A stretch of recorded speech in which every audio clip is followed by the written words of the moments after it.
தமிழ் ஆட்களை வச்சு வேலை செய்ய முடியாது. தமிழ ஒருத்தனும் வேலை செய்ய மாட்டான். அவன் கம்மியான ரேட்டுக்கு வரான். தமிழ் ஆள் என்ன செய்றாங்க, எப்போ எனக்கு 1500 தரியா, 1200 தரியா, சாப்பாடு போட்டு ரூம்பு கொடுத்து இதுனா கூட ஒரு வாரம் கூட செய்ய மாட்டாங்கன்னா ஓடிடுறான். அவனுக்கு 800 சம்பளம் கொடுக்குறோம். இப்போ 800 அவனுக்கு சாப்பாடு போட்டு கொடுத்தா அவனுக்கு இதுதான் பெரிய விஷயமா தெரியுது. அதனால அவனை வச்சுதான் வேலை செய்ய வேண்டியிருக்கு. தமிழை யாரும் வேலை செய்யறதுக்கு வர மாட்டேங்கிறாங்க.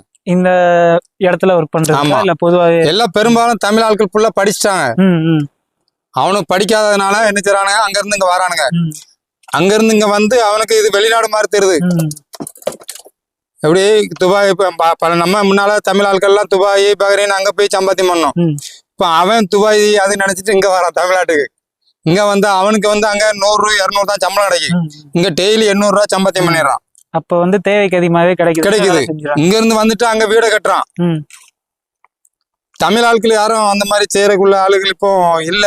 வந்தா 2 நாள் பாக்குறான், அடுத்த பிசினஸ் பண்ணலாமான்னு பாக்குறான்னு தவிர வேலை செய்யறன்னு உள்ள ஆள் கிடையாது. அந்த மாதிரி சுச்சுவேஷனுக்கு வந்துருச்சு தமிழ்நாடு.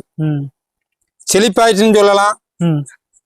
அந்த மாதிரி பாமர மக்கள் கிடையாது. இப்போ எல்லாமே ஓரளவுக்கு படிச்சு லெவலுக்குள்ள வந்துட்டாங்க. அதனால அவங்க இந்த வேலை செய்யறதுக்கு கஷ்டமா இருக்கு.